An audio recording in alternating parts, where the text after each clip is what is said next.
Anna, congratulations. Fantastic Thank film. you. It must have been a lot of fun to shoot. It was. It was a dream, and there were so many moments where I couldn't really believe that I got to be there, and the sets were extraordinary. And there was a moment where I was standing next to Tracy Ullman, and Chris Pine was riding in on a horse, and Emily's there, and Meryl's there, and the set is just enormous. And we were like, I can't believe we get to be here. But then I was like, I can't believe Tracy Ullman is talking to me. Like, all of it was just incredible. And obviously when you're acting, you're kind of putting yourself out there, aren't you? How does singing compare to that? Is it worse or does it help? I mean, I think sometimes it can be hard and it's hard to justify, and you get this like false start thing where you're like, and now I'm gonna sing a song. And, Sondheim just writes the music so well that it just feels like, yeah, and now I'm singing. And it's, it's such a smooth transition. And his work, I think, helps you. It's not easy, but it helps your performance so much because it's so smartly written. It's written with the performance in mind and with the intention in mind. And there's never a point where you're like, oh, I've really got to figure out how to make this make sense. Like, why am I just holding this note for no reason? It's all, everything has a reason and a purpose. And so if you just kind of let it carry you, you have the world's best guide, Good help. Yes. Did you go into this, as I imagine I would if I were you, thinking, I get to be best friends with Johnny Depp and Meryl Streep forever?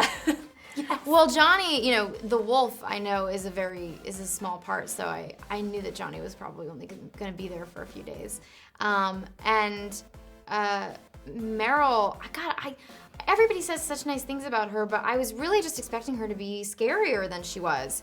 So I wasn't thinking we were going to be friendly even. I was just like, just don't make her mad. Just don't have that moment where Meryl Streep says something to you that crushes your soul and stays with you forever. Just try to avoid that. And then, she's just like, she's like a bloke, she just is cool and wants to hang out, and she's like, hey, she was like, did you watch that MTV Movie Awards? Oh, it's crazy. You're like, what? What's happening? Like, why are you so normal? How are you so normal? You have every right to be the craziest diva on the planet. And she's just like the coolest. One of the lads. Yeah. Classic Meryl. Oh, Meryl. Obviously, the overriding lesson from this is be careful what you wish for. Could you relate to that, or have you been quite lucky in the stuff you've wished for? I think be careful what you wish for is one of those expressions that I think some people think it means that you'll get your wish and completely regret it.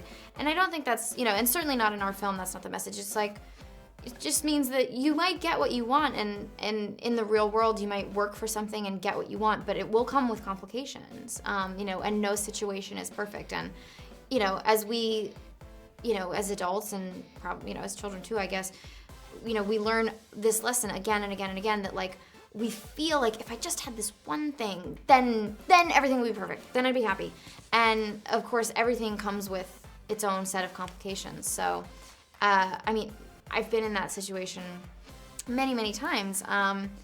But, you just hope that the thing that you want and the thing that you work for is worth those complications. And I've often thought to myself, I wouldn't mind being Anna Kendrick, because you work with Often? Every day. Okay, great. Is this weird? I don't know. Good. No less than every day. Just every single day. So you get to work with some amazing people, including Hollywood's handsomest men. It's true. Very lucky. I know. I have to interview them and I get all weird. How do you work with them every day? I don't mean to be, I don't mean to oversimplify it, but, and I'm sure it's the same for them, but when you see a guy at 5 a.m. and he has to get in the hair and makeup trailer with you, and he's grumpy and he hasn't had his coffee, and it's like, when you work with them on a film set, it's like you see the parts of them that they wouldn't show until like the 3rd year of a relationship. So, you're like, it's just a dude. He's just a dude. So you get to see, and it's the same thing with every actor, and God knows it's the same thing with yourself. You're like, I'm too tired to keep it together anymore. So you sort of see the best and worst of everybody in a film environment. So you just can't be intimidated by somebody when they're like grumpy and asking a PA to get them a smoothie or something. So by the end, it's like you've been in a 3-year relationship with Chris Pine. I know, and didn't get any. What the hell? Why am I not getting any? And before I go, what is the overriding best experience or memory that you'll take from this project? It's so hard. I mean, it was just such a sort of magical experience, and it's, I don't know what I would take away, I guess, but, Was the dressing up as a princess fun? Because those were some good outfits.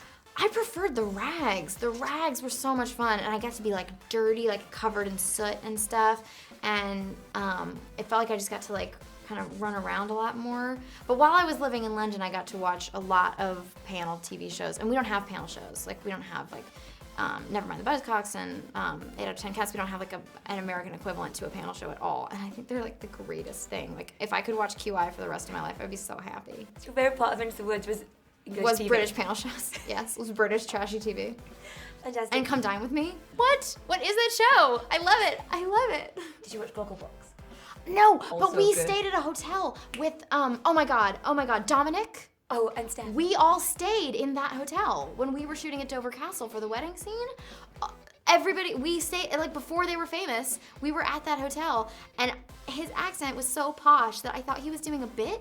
So when he came to greet me at the door, because I got in very late, so they had to let me in, he was like, oh, we've been traveling very long, and I was like, it's been exhausting. And then I had to like slowly dial back the accent, because I was like, oh, you're for real, that's really your accent. I thought he was joking, but it is crazy. It's crazy how posh they are. Like that's like not a normal level of a posh accent, right? Okay, oh my God. I was like, oh, okay. Oh, we're not doing a thing. And so then I had to like weed out the accent really slowly.